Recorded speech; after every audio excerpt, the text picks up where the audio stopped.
Good morning, everybody. How's everybody this morning? Good morning, sweetheart. Good morning, my love. Good morning. Good afternoon, all. I keep forgetting we have all you Brits. So they're hanging out with us at this hour of the morning. It's like, I say this hour, it's 10 a.m., but it's like, okay. We're good. We got this. We're pros. We could do this. It's live and in person, right? So how was your weekend? It was good. We had a busy week last week, didn't we? Oh my We gosh. sure did. My gosh. All kinds of stuff going on in Valhalla, all kinds of interviews and shows to do. It was fun. So I literally did nothing yesterday. It was great. I was kind of the same way. I made Halloween throw up in my house. Yeah, I know, guys. It's the calendar still says September, but it takes me 2 days just to set up my Halloween village. So if I get a start now, I'll have it on time for October 1st. I can't wait to see it. Yeah, it's going to look awesome. So we're going to do a whole show on that, guys, for Halloween decorations. At least that's the plan. We'll see we'll see how things go down the pike. But yeah, that's the plan. What else is happening? Is there anything happening? No, I think this week we're pretty chill. It was last week that was manic. Yeah, last week was crazy. But from yesterday's Discord and from this morning, I have got a request from Mark, which I'm going to fulfill now. Okay, go. So Mark has asked me to read out a list of words. Okay. So here goes. All right. Just for you, Mark. So the words he asked for are tomato, falcon, privacy, simultaneous, and vase. Okay.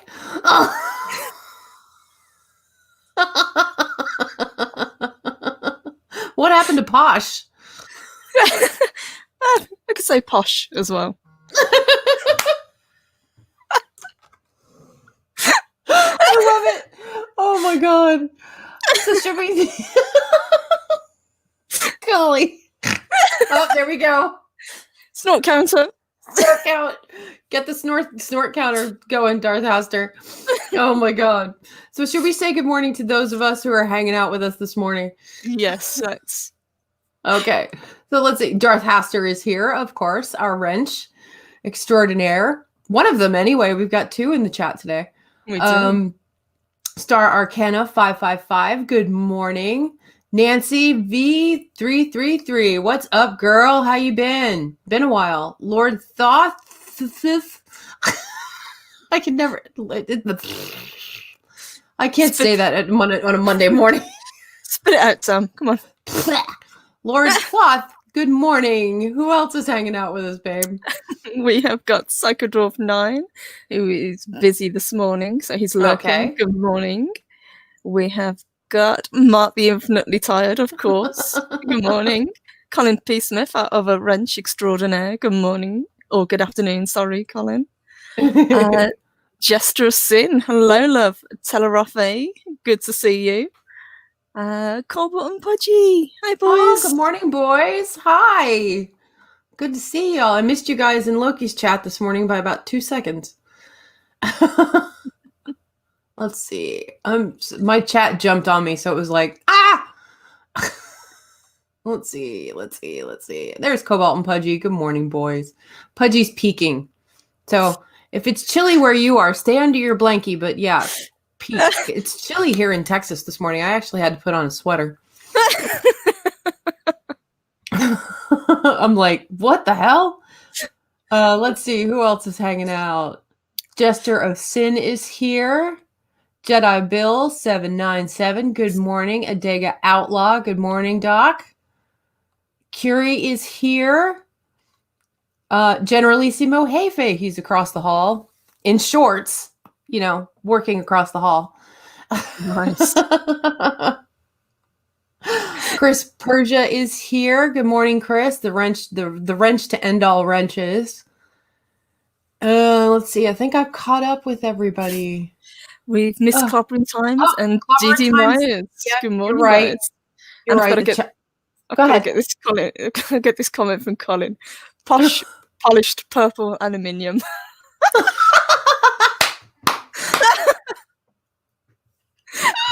Yeah, wasn't there something going on about aluminum in another chat this morning? I was like, what the hell? Okay.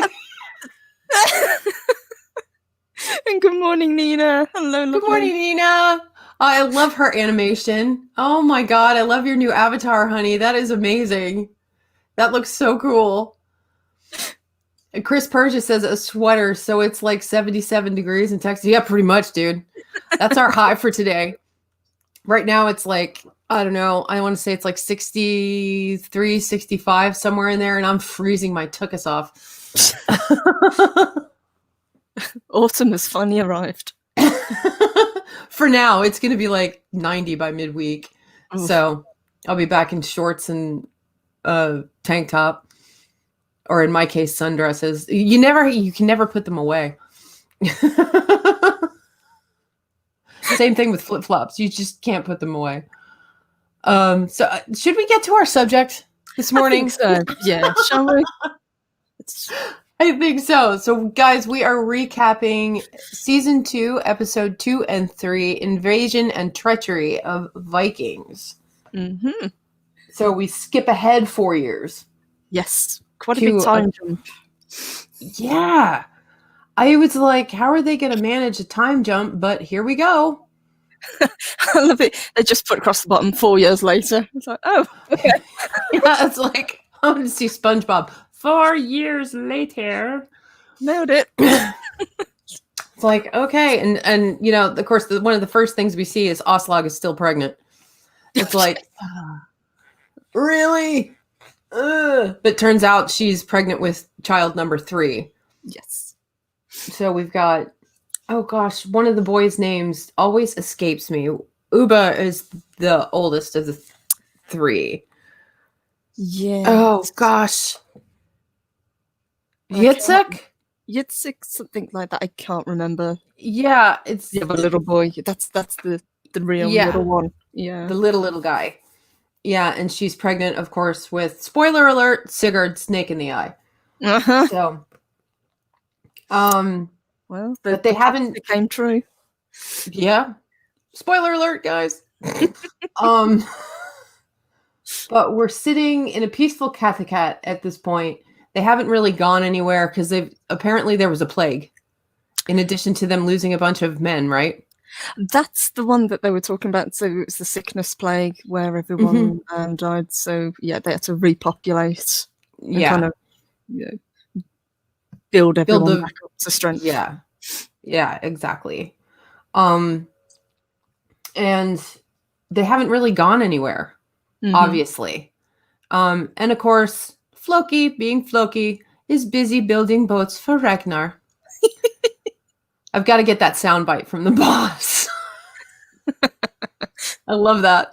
That would be a great for the tips for the Vikings. You're right. He's building boats for Ragnar.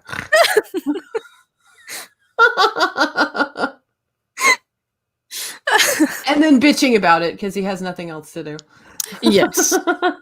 But at least we still have Floki. Yeah. Thank heaven Floki survived. He's all well and good and still hates the priest. Yes. So much so. Yeah. Oh. So nothing's really happened in the 4 years. It's been pretty peaceful. But the time has come. They've decided for a new raid. Yes. So they're going to go back to England. Mm-hmm. That's the plan anyway, right? Yes. And poor Rollo. Bless his heart. He's turned himself into a drunk that sleeps on the street. I loved it when Siggy just threw that bucket of ice water square in his face. Wake up, you're a disgrace. I was like, oh, that's cold. I don't mean mean even.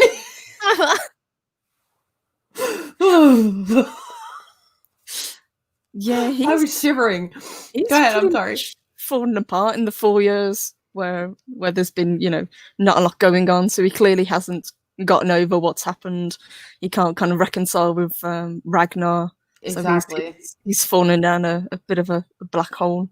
Yeah, and he's sort of wallowing in his guilt and feeling sorry for himself and, blah, blah, poor me. But at the Mhm. same time, Ragnar, excuse me, in the last episode, kind of forgave him.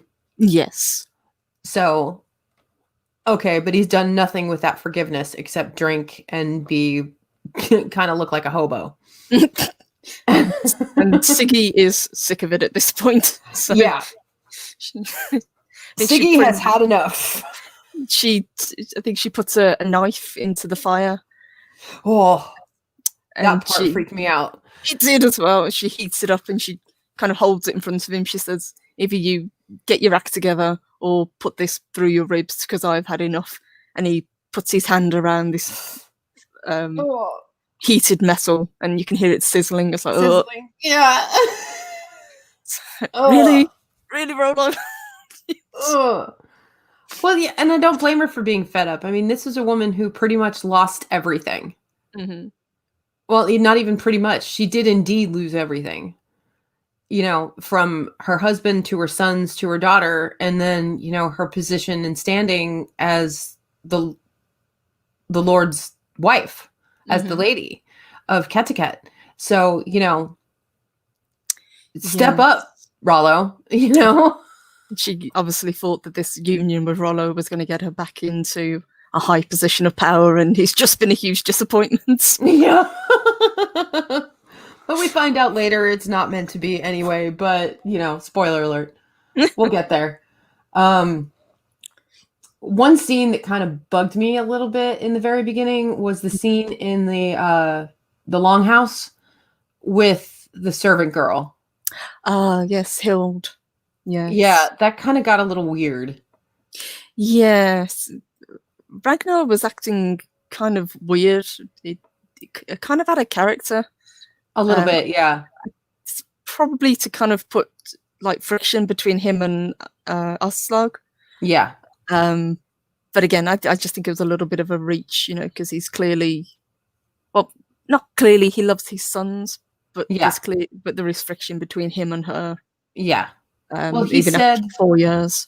Yeah, and he had said in the very beginning, even in that conversation with Largatha, that he didn't love her. Mm-hmm. So I was like, that's something to keep in mind, because you start to watch the reactions with the pair and you're just like, oh my gosh. But he really does indeed love those little boys. Yes. And I can tell, even with the way he is with his new sons, he really misses Bjorn. Mm-hmm. So, at least we know he still thinks of his oldest son and still, has deep feelings for him. Yes. But yeah, I didn't like the tangent she went on. I'm like, look, I'm pregnant. You're supposed to take care of me. You're not supposed to look at other ladies, blah, blah, blah, blah, blah. And I was just like, I was like, good luck with that, because that's how he got into this position in the first place. Yeah. And, but one thing she does do is do that. She has that premonition. She does say to Ragnar, I will bear you another son. Mm-hmm. You can feel him, if you like, you can feel him stirring in my belly, but he will be born with the symbol of the serpent in his eye. Yes, she claims to have gifts like a seer. She claims to be a vulva. I think she says it. A vulva, yeah. Ragnar's like, Yeah, he kind of rolls his eyes and is sort of like, I'm going to sleep now. Okay. I'm going to go to bed. And I'm like, okay. But, we later find out in this episode that she does indeed give birth to a son. And he is born with the symbol of the snake in his eye. So, creepy. Maybe something to that after all, yes. Mm-hmm. And so the other thing that happens early on in the episode is the alliance that they proposed 4 years back. Yes. Both parties come to Kettiket to kind of make good on that. Yes. And, to basically go raiding as one big group. So we've got King Horik and Jarlborg. Every time Jarl Borg comes on the screen, I just cringe because he's such a butt. I mean, let's face it, he's an asshole. He's a power-hungry asshole, and he's pissed. And nothing's changed between the two of them in the last 4 years. No. And poor Ragnar is the monkey in the middle, stuck there like, God damn it. But, here we go. There's going to be backstabbing and everything else. Mm-hmm. I'm reading my synopsis, guys, so you'll have to forgive me. It takes 2 pairs of glasses to do it, so. Yes, I mean, even the king arrives early. He doesn't even bring his boats. He's that keen to go. Yeah, he's really excited. He really wants to go. It's like, yeah, the boats will be here soon. Where are your ships? I was so excited I came by horse. It's like, we're going on a boat. We're going on a boat. I'm like, we're not leaving yet.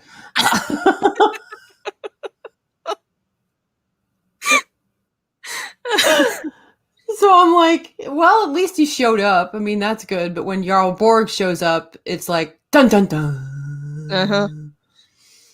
This is going to go south. Oh, yes, it certainly does, yeah. The both of them, they don't like each other, and they're still pissed about the deal where they have to pay money to lease the land, even though it's his land. Mm-hmm. It's like, you guys are going to keep going on this? We have so much land over in England we could conquer, remember? Duh. Let's pay attention, folks. Let's see. I'm catching up in the synopsis. We've already talked about Rollo and Siggy. Yes. There was one more bit between Ragnar about his sons. He goes to consult the seer. Yes, the seer. Oh, that creepy dude. I love the seer. Every time he's on, it's like, yes, there he is. Me too. It's like, God, he's a creepy son of a bitch. But yeah, he talks about, Ragnar goes to ask about his sons. And finds out that Bjorn is still alive and well. Mm-hmm. But much to his dislike, Bjorn will be more known than him. Yes. And you see, go ahead. I'm sorry. Sorry, sweetheart. He just pulls a really sour face at that. At first, he thinks the seer's talking about his new sons, and then he asks about Bjorn, and the seer's like, I was talking about Bjorn. It's like, damn. Like, oh, okay. I'm uncomfortable now. One scene I did love, the sparring scene. Yes, with Athelstan. Oh my gosh. Not bad for a shield maiden. I was like, oh my god. Here we go. And they had a great exchange. You could tell how close the two men have become and still are becoming. I like the way Athelstan kind of defended himself. Not even physically, but even defended his struggle between God and the Allfather. Mm-hmm. So I just found that fascinating. Just a fascinating exchange.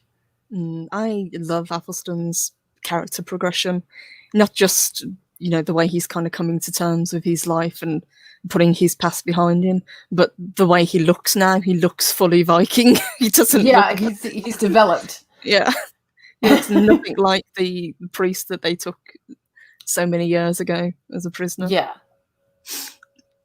priest. Every time Floki says that, it's like, oh shit, Floki don't like the priest. We get a lot of that in this episode and the next. Yeah, that's true. Both episodes. But at the end of this exchange, Ragnar kind of has, even though they're sparring, kind of has Athelstan in a compromising situation where, he's basically at Athelstan's throat. Mm-hmm. And it's like, he needs to kill. He's going to have to kill. and not hesitate. Which you see this look come over Athelstan's face of, oh shit, that's really questioning my faith. Mm-hmm. So it's like, okay, what's Athelstan going to do? Because he's been in, I almost called him Ragnarok. Ha! Ragnar wants him to go with them to England, to go back. And while he's excited about it, I think he's reserved about it because he has to go back to his own people. And now he has he's faced with the consequence of him having to kill his own people in order to fight for the Viking horde. Yes, that's pretty much the last, I would say, barrier he has to cross within himself, I think. Yeah. Yeah. And we're going to watch that struggle unfold through the rest of this season. My page just jumped on me. Damn it. Yes, I mean, whilst this is going on, Rollo does actually go to Ragnar and asks, can he join on this raid? Yes. And Ragnar says to him, he'll think about it. So Rollo kind of has to slink back without an answer again. Yeah. Yeah, and he's just sitting there like, why can't I get anything from this relationship? Why can't I get anything out of this, being a Viking? So it's like, once more, like you said, Rollo is, damn it.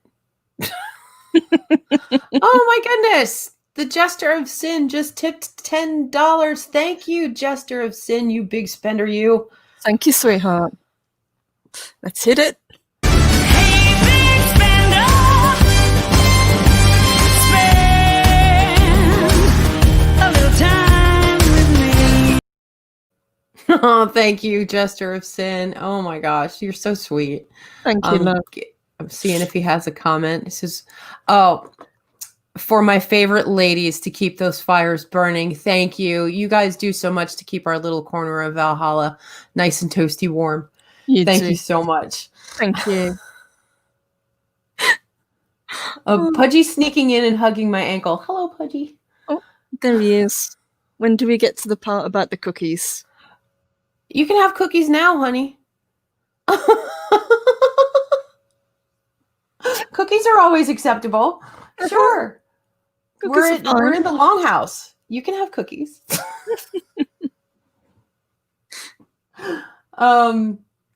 Okay, so Jarlborg and King Horik. You can see there's that uncomfortable alliance between them. But Siggy is starting to play dirty again. Yes. She's starting to play both sides. Siggy is, for all her faults, is very good at that. She can see situations that will benefit her from a mile away. Yeah. And she knows how to take advantage of that, whereas Rollo doesn't see any of that. No. Rollo doesn't see. He's like, Captain Oblivious over there. It's like, oh, good one. Okay. But she's kind of coming on to King Horik. But he's even a little bit suspicious. Yes, with good reason. I mean, presumably he would know her background. He would have known that she was the former Earl's wife. And if he knew anything about, I've forgotten his name, the former Earl, he would have known. Haraldson, thank you, love. He would have known exactly what kind of man he was. So he would probably be on his guard, most definitely. Like, okay. But she is really persuasive. Let's say that. Yes. Oh, yes. Yes, she uses certain things to her advantage and kind of brings him round to her way of thinking, shall we say? Yeah.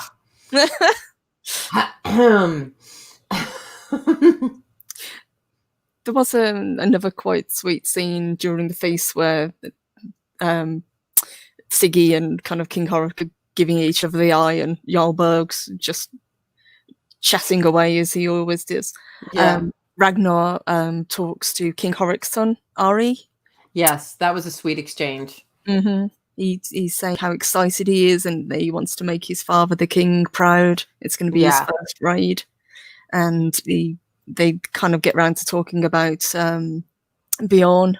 And Ragnar quite quickly changes the subject because it's clearly still a sore spot for him. But he does talk well of his son. He does, yeah. He does talk. He's proud of him. Yeah, and you could tell he really, really misses him. Good morning, NB Geek. Oh, and Mountains of Elysium. Good morning, guys. Good morning. Good to see you guys in the chat. How many snorts are we at? I think 3. 4? 3? Maybe 4? Okay. It's early.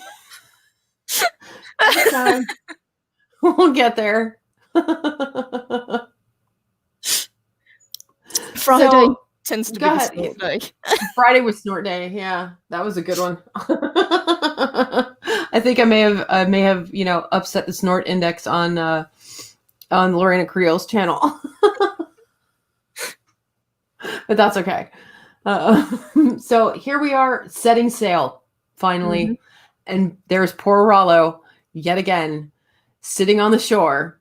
They just sail away without him. Yes, he got his answer from Ragnar, and Ragnar said, "Although I will welcome you back as a brother, you're not coming with me." Like, damn. And there was another quite funny scene where King Horik's boats finally arrive, and Loki's just giving it a really critical look, and he's not impressed because his boats are better. I think even Ragnar said, "What do you think? They'll never make it out of the fjord."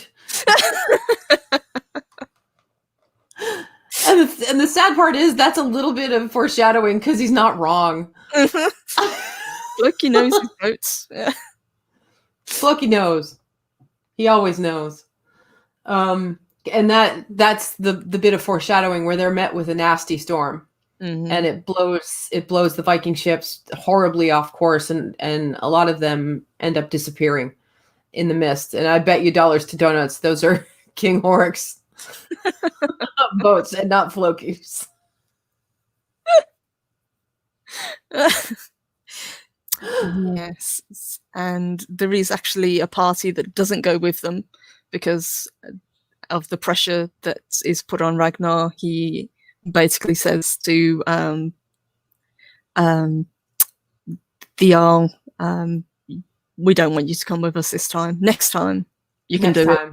He tries to be diplomatic about it, but he just sets sails with the king instead, and that just it spirals out of control after that point. Yeah, and we'll get into that in the next episode because it goes. Whoa. Yeah, you could see the fury in Jarlborg's eyes when Ragnar says that to him. It's like, "I got some bad news for you, boss. You're not coming with us." I'm sorry, what? I was just like, uh-oh. This is gonna end poorly.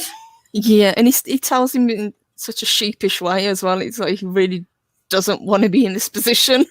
Yeah, I kind of like that. Oh, shucks moment, you know. Yeah, it's like I want you there, but he doesn't want you there. It's like really.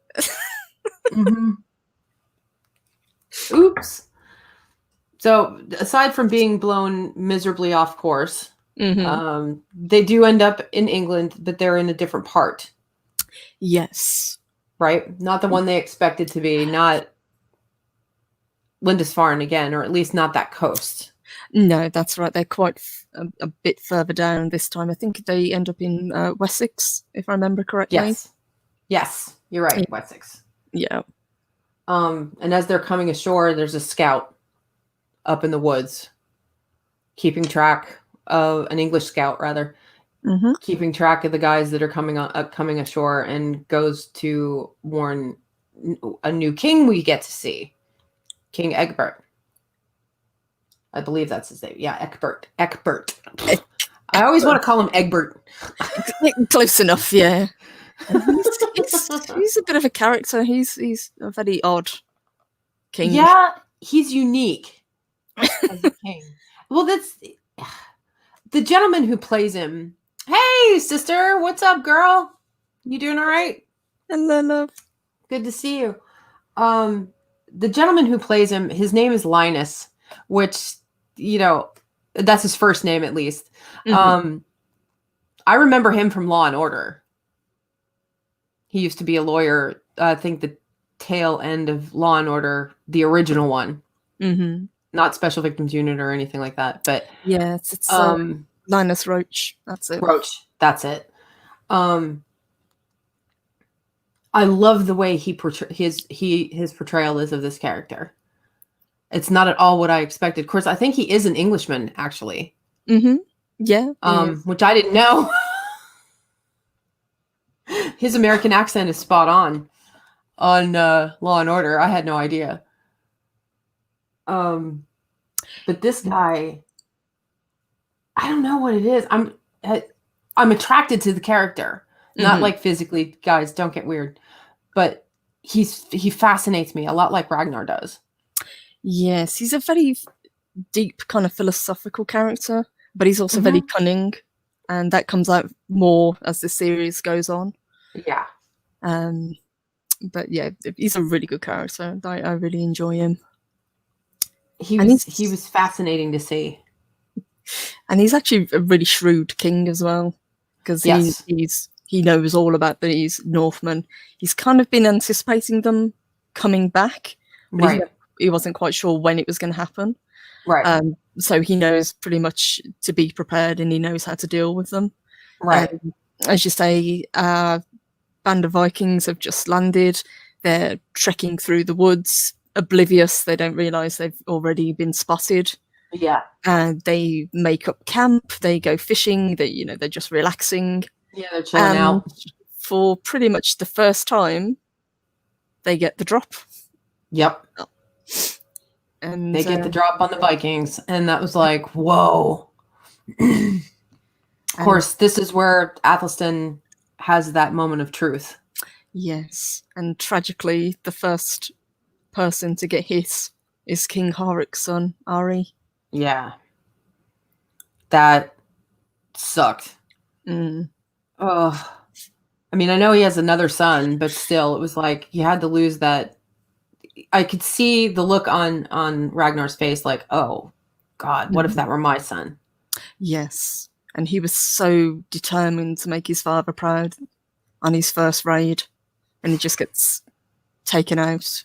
He's one of the first one to drop. Yeah. He didn't even get to really fight. So that kind of pushes Horik over the edge as well. He just kind of goes into a rage, and he has to be Ragnar has to divert several people to look after the king, basically, because Horik's just plowing through this group of soldiers without a care. I think he just plowing. He just mowed through them. The Athelstan spots it, and then he tries to defend him, and then he has to send Floki as well to go help. Yeah, and Floki's like, I don't want to save the priest. Fine. But as you say, this is kind of Athelstan's wake-up moment, isn't it? Yes. This is the moment where he has to kill in order to save his friends and his compatriots that are the Vikings that he believes are his family now. So, Lord Thoth, my wife and I actually enjoyed this show together. We're almost at the end of season 5. Oh, awesome. I think you're going to like the end of season 5. Not going to tell you anymore. But I want to know your thoughts when we get there, Lord Thoth. I want to hear your thoughts because I have a theory. So with that battle breaking out, Athelstan. I felt for Athelstan, but he had to do it. He had no choice. He did, yeah, and he seemed to do it a little bit with a heavy heart. Yes, but as Ragnar said to him, "Don't hesitate," and I think he Yeah. took that to heart, and I he agree. holds his own. And he even saves Ragnar's life.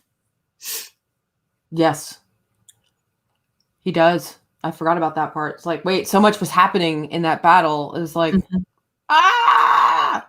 Yeah, that was actually really well choreographed battle. We'll just touch on it briefly because at one point they do the shield wall, and then they open up the shield wall, and the soldiers come inside, and then they close ranks around them.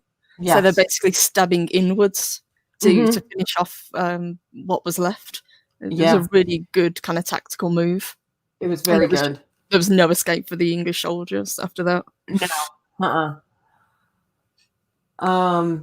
And then we find out they're in Wessex, which is King Egbert's territory. Now, this is where I had to do a little bit of background research and kind of go into the Last Kingdom, that series. I didn't know that England at that point was broken up into several monarchies. Yes. So I didn't know it was Wessex and Anglia and Northumbria. Northumbria would have been Mercia as well, I think, further up. Yes. Yeah, and Wessex at the time was one of the more powerful kingdoms. I was going to say Wessex seems like it's one of the more wealthy, more powerful kingdoms. Where is Wessex located? Or what would be Wessex now?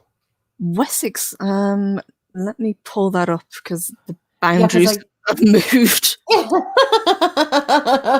I know there is an Earl of Wessex now who happens to be Prince Edward, the youngest son of Queen Elizabeth. I do know that, but the way the map was broken up, I couldn't remember. Pretty much, it would have been all of the bottom of England, apart from the very tip, which is where Cornwall is, and then it would have gone up into Mercia, then to Wales, and then further up would have been I think it was owned by the Danes at the time. But pretty much, if you draw a line across the bottom of England, apart from the very, very tip, that would have been all of Wessex. Gotcha. Oh, Colin said he sent me a map on Discord. Of course you did, hun, because you're awesome. Ah, I see. Okay. That's how it was broken up. This looks more modern, but I can't. Yeah, this says, Yorkshire, and there's Northumbrian. Okay. Wow. Okay, so would Wessex would include what is now modern day London? Yes. Okay. Yeah, would be all of that. I thought so. Okay, but he's ruling from Westminster.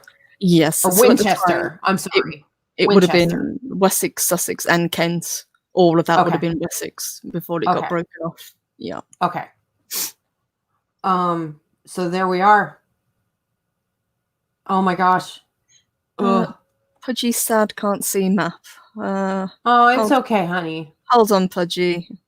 I'll very quickly share screen. We can share it up. Hold on. I know you love maps, little guy. We'll get it for you. There we go. There we go. Oops, sugar. I clicked on it. Hold on. So, yeah, all of that down the bottom would have been Wessex. Okay, that's Wessex. Okay. And apart from the obviously very little bit, which is Cornwall. Gotcha. And then that little tip, what's Cornwall was also part of Wales? I think so. I'm not sure who claims that part. I'd have to go back and check. So we gotta go back and look. Well, things changed so much in England during this time, obviously. Yeah. With the invasion of the Vikings. So now we can move on to episode 3. Yes. Treachery. Yeah, and there was one more thing just to touch on. Yes, what did I forget? Ragnar gives Athelstan his band. That's right. He gives him his iron. Mm-hmm. That was a big deal. Yep. So he's basically seen as a man now. Mm-hmm. And a Viking man. And a Viking man. Yep. Yeah. Not one of those English priests. Thank you, Floki, rather. So we have the raid in full swing. Mm-hmm. That's all happening. Meanwhile, back in, I guess, well, back home, it wasn't Kettikat, but it was this guy's particular village. Earl Sigvard is now married to Largitha. And she, in that first scene, she's obviously, out in the field. She's not thinking about her new marriage. She's thinking about Ragnar. Yes. And he's an asshole. Yeah. Oh my God, he's an asshole. He's a piece of work. So even though she's still kind of high up in the hierarchy, he's not a nice man. No. At all. Well, it seems to be a little earldom that he's in charge of, not the size of Kettikat. Something smaller, like on the outskirts. Yes, he's Sigvard of Hedeby. That's his. Yes, whatever that is. Yeah, wherever that is. All right, boss. But apparently Bjorn has no love for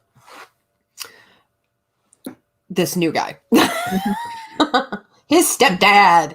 And my hasn't Bjorn had a bit of a growth spurt? Yeah, 4 years has been good to Bjorn. This kid's I'm like here to tell you. 4. It's like, why is he so big? I know, he's twice as tall as his mom. He's like, oh my God. Puberty really slammed head on into this kid. He's a good looking fellow, but and they cast an actor that looks a whole heck of a lot like Travis. Yes. They did really well with the casting. Yeah, he looks like the younger child that played him. But yes. Yeah, I can see a lot of Travis Fimmel in this new actor. Who is Clive Stanton. Who was it? Let me see if I can find him. So it wasn't Clive Stanton. That's Rollo. That's Rollo, yeah. I'll see if I can find it in a moment. Okay. But yeah, I thought it would have been listed in the thing because he's a new character. Here we go. Alexander Ludwig is Bjorn. Of course he is. There we go. Has to be somebody with a last name like that. He's a good-looking young man. He really is. They did a great job casting him. I was a little worried they were going to turn him a little bit whiny in the very beginning, but they didn't. So, that I was grateful for. Yes, it seems being away hasn't really had that kind of effect on him. He came to terms with his decision, and I think he was fine with that. Yes. I agree. Even though he doesn't like the situation that he's in at the moment. Yeah. So her husband Sigvard comes out to get her from the fields. There are important people visiting his earldom, and she should be there at his side, and he strikes her. And I'm like, oh shit. And then I thought, why would Largitha allow that? She's like one of the most famous shield maidens beside Brunhilde. Brunhild. But she allows it anyway. Wow, that blew me away. But it turns out she's got a reason. But unfortunately, Bjorn saw it happen, and Bjorn's like, he does that again, I'm gonna kick his ass. That's the end of it. Yes, and given the size of him, I could fully see it happening. Yes.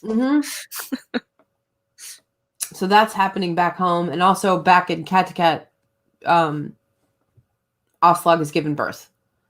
Yes. And sure enough, the prophecy is true. Yes. which shocks the bejesus out of Siggy. Oh yes, kind of shocked me as well. I'm guessing it was done via CGI, but it looked really effective. This It did. This baby's eye. I was like, that's really good. Yeah, they did an excellent job. I'm like, man, CGI is getting so much better. Holy crap. Hey, Gitter, what's going on? Hey, kiddo. How are you, sweetheart? Good to see you. But yeah, that gave me chills. Mm-hmm. Looking at that baby's eye, I was just like, wow, they nailed that. There's also a kind of understanding, but they'll never be friends between Siggy and And Oslog? Aslog. Yeah. Oh yeah, I forgot about that scene. Yeah. I can never remember her name. I hate that name, Aslog. Because we hate her. We do. That's why. No offense to the actress, but she's an awful character. Oh yeah. Well, and I think she's supposed to be. We're not supposed to really is. like her anyway. Yeah. I mean, she is a princess after all, and a princess in the negative sense of the term. It's just like, ugh, God, you're a horrible human being. How could you raise children? Turns out she doesn't. Siggy does all the work. And we figured that out later as well. Jarl Borg gets married. And we finally get to meet Torby. Yes. She is adorable. She isn't she? She's so cute. It's like, oh my But god. she's so timid. Uh-huh. She's not the Torby that she's not even close to the Torby she's meant to be.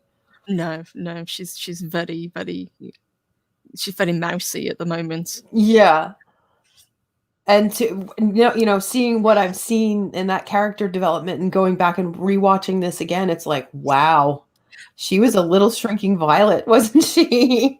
But there is that little spark in her because he says at the wedding table that his last wife was poisoned by the wine, and he raises a toast and says, "Who will be the first to drink?" And everyone's just kind of looking down at the table, and she stands up and says, "I'll do it." It's like, that little spark in her. Yeah. It's like, there's hope for this new character. She looks interesting. Let's keep an eye on her. Which, by the way, guys, if you have been watching the show along with us, you know Helga, Floki's wife, they're sisters in real life. You can definitely see the family resemblance between the two ladies. Yeah, definitely. But that's happening back in Jarl Borg's camp, so we can at least see he's still around. Plotting something. We don't know what yet, but he's plotting something. Up in Wessex, the boys, oh my god, do they raid like crazy? Oh yes. And they take Winchester. And the church. And of course, we get some epic lines from Floki.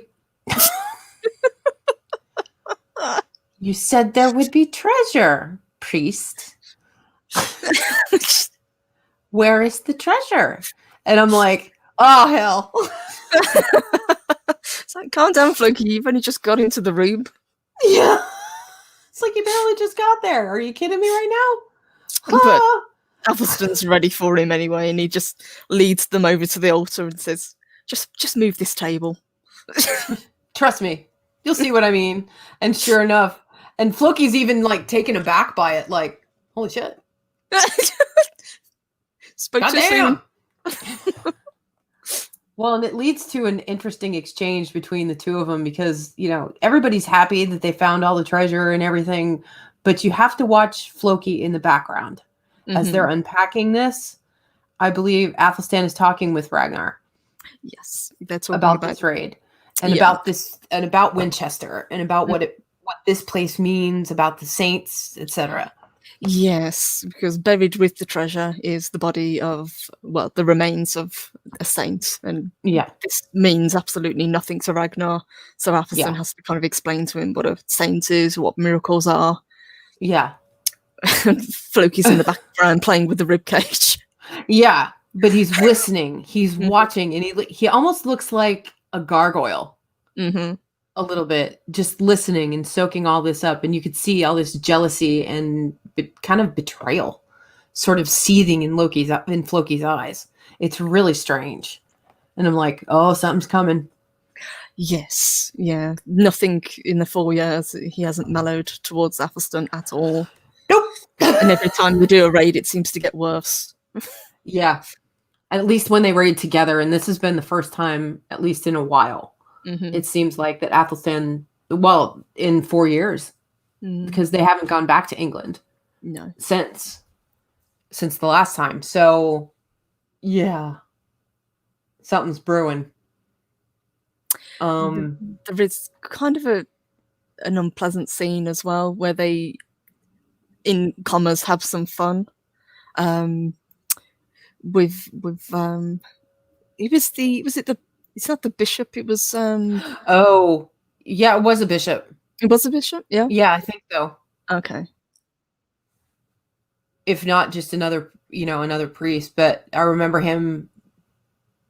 I think I remember him speaking to the bishop, the bishop at one point, who was sitting with King Egbert in the. Yeah, so that's the bishop. I think it was just the priest of this particular church that they torment. Oh, poor guy. Well, that was just like, ugh. I kind of felt bad for the character. I mean, you had to. But he was martyring himself. Yes. For his people, for his flock, his followers. But it was, oh, hey, butterflies. How are you, sweetheart? It was interesting to watch Athelstan's approach. And martyr this guy for him, and just, but it was a show of defiance to the English church, but a show of positivity, I guess, to the Viking horde. Yes, so he kind of cuts their game short and kind of goes against their wishes and what would be, right anyway. But yeah, he just, after they've been shooting arrows at this poor guy, he finishes him off to end his suffering. And the look in Athelstan's eyes, I mean, these actors, just with their eyes, are speaking volumes. So whoever the camera guy is, the guy in charge of cinematography, amazing work. Getting these actors to emote just with a simple look of the eye. It was brilliant. Absolutely brilliant. Did we miss anything in the battle? No, we didn't miss anything in the battle. Not really, no. They're rampaging about looking for treasure. Ragnar spots a child kind of hiding and he just drops a blanket over the kid. So just to keep him hidden from the horde. Yeah. That was pretty much it. They're still ransacking the place looking for treasure, and they find treasure I think it's in one of the ovens. They've shoved a load of stuff. And yeah, they shoved a load of stuff in there, yeah.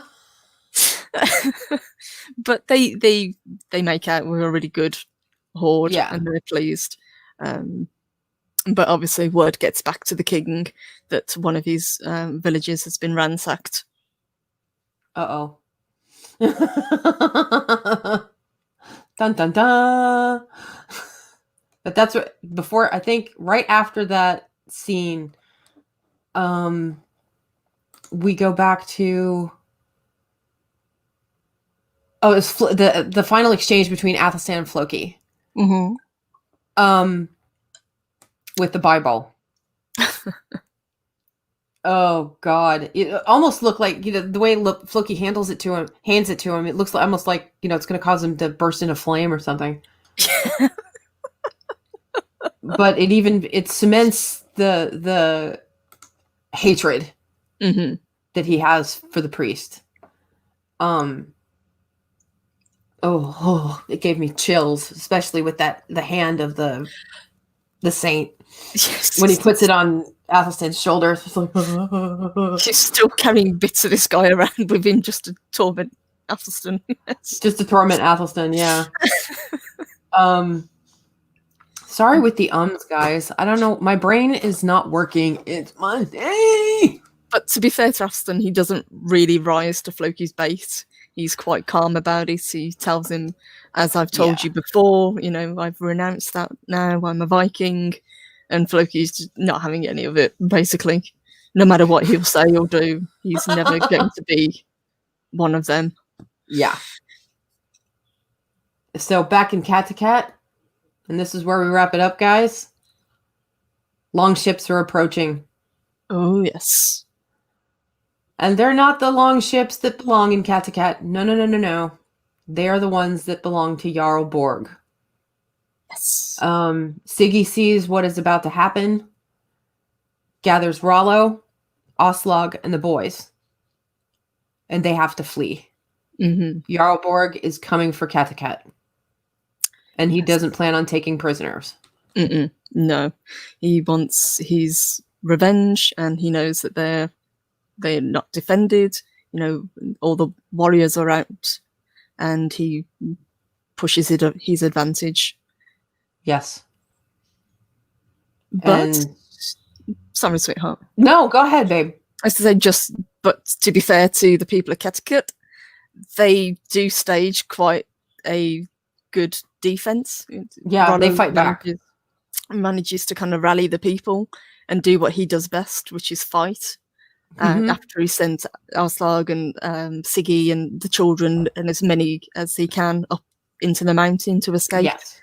But a lot of them, you know, men, women, the elderly, they stay behind to defend their homes. Yeah. So you got to give it to the people of Kattegat. They went down fighting. Mm-hmm. So yeah, guys, Kattegat falls to Jarl Borg. And stay tuned for episode 4 and 5. Because it's about to get really hot. We're about to see some great stuff happen. Beyond just bloody fights. Some great stuff happened with the English too, and then interesting exchanges between King Egbert and Ragnar. So, I know I hated to have to rush through that last part, guys, but we get to talking, and it's like, we lose track of time. Because I see that Cobalt sees clock, 5-minute warning, plays William Tell music. I thought that was sweet. I'm like, you guys know our timing better than we do sometimes. I got to give you guys a lot of credit. Hey, we've got another snort. Just another snort. You're welcome. So, yeah, guys. So, just to wrap up, what did you think of these 2 episodes? There was a heck of a lot going on. There was so much. Yeah, there was so much that happened. They were really great. It made me want to keep watching. And when I first did start watching this series, it picked up so big in these first 3 episodes. I was like, there's no way I can stop. I'm like, I am binging the hell out of this no matter what I do. So I was like, yeah.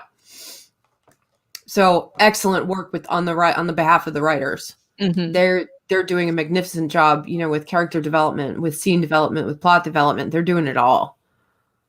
How about you? I really enjoyed them. I enjoyed the pilot episode of season 2 as well, but these 2 episodes, there's so much going on and it's so fast paced. And yeah, it's hard to keep track. It is. It's like you say, you just want more. You want to know what's coming next. It's like you want to know what happens to Kattegat. You want to know what happens with the raids. You want to keep going.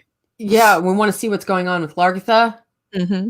You know, and now that Jarl Borg's taken over Kattegat, what's going to happen? Oh my god! You know, what is Ragnar going to do when he comes or when he gets word and all of this is found out? Shit's going to get real. Every time Ragnar leaves, falls apart. I know. It all goes to shit. Every freaking time. Really? 4 years of peace and now this. You've only been gone for 2 weeks. I know, right? 2 weeks and it all goes to hell. So yeah, guys, tune in next Monday. We'll be covering episodes 4 and 5. Mm-hmm. So, oh gosh, we may have to extend our time because there's a lot that happens in the next 2 episodes. Shit, in the next season, this whole season, there's so much that happens. Yes, there's a lot to fit in. But I think we'll be fine. 2 episodes each time works. Yeah. Darth Hasters of 5 or 6 snorts. I'm lost. Brain fart city. Yeah, I'm lost in brain fart city too because it's Monday. Yeah, we'll round it up and say 6. Sure. Just for fun and profit. So, guys, God willing and the creek don't rise. We will see you Wednesday. Of course, we will be in the chat on Loki's channel tomorrow morning. Yep. And the boss has a show tomorrow evening, I think, as well. There's there's 2 Taco Tuesday shows. Am I right? Indeed. There is indeed. Yep. Absolutely. Okay. Cobalt and Pudgy says I need a cookie. Or coffee. Okay. I don't need any more coffee. I'm already starting to vibrate. I may warp into the next time zone. I don't know. But guys, thank you for joining us, everybody. We love all of you. Have a great Monday, and we'll see you again on Wednesday morning. We do. Thank you. And big thank you to Jester of Sin. That was lovely. Thank you so much. Thank you, sweetheart. Mwah. We love you. Have a great day, guys. Mwah. Bye, everybody.